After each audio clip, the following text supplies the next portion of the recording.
Hello बच्चों, let's read the question. Protoplast isolation was first established by Mendel, Bateson, Cocking और Skong. तो बच्चे, सबसे पहले तो हमें इस क्वेश्चन का की कॉन्सेप्ट पता होना चाहिए. तो जो की कॉन्सेप्ट है इस क्वेश्चन का वो क्या है? The key concept of this question is कि जो प्रोटोप्लास्ट होता है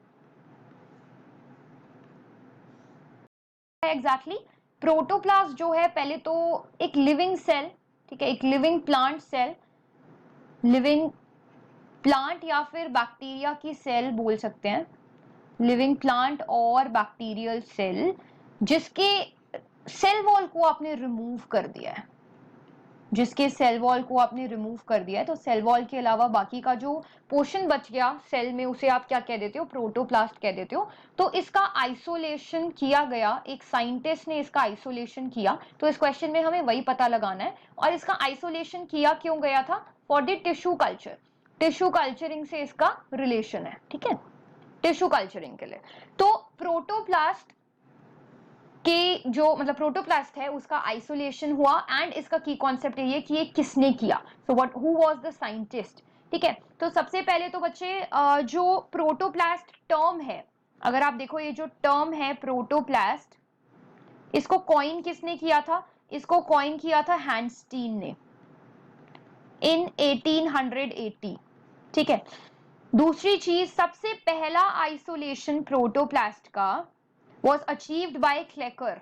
सबसे पहले एक क्लेकर नाम के साइंटिस्ट होते थे इन 1892. इसमें इन्होंने प्रोटोप्लास्ट को क्या किया था? आइसोलेट किया था एक मैकेनिकल मेथड को यूज करके. ठीक है. तो ये तो हमारे पास ऑप्शन में ही नहीं है और ये बहुत ज्यादा सक्सेसफुल भी इसको नहीं माना गया था, इसीलिए इसको हम कंसिडर ज्यादा नहीं करते हैं.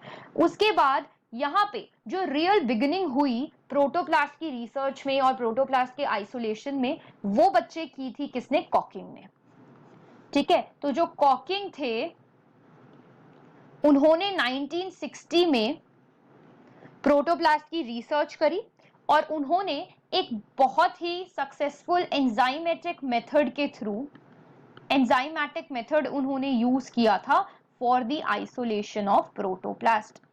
उसी से उन्होंने क्या किया? He isolated the protoplast. Okay. So the final answer to this question is, the final answer is that the protoplast isolation was first established by Cocking. So I hope you understood it well. Best of luck.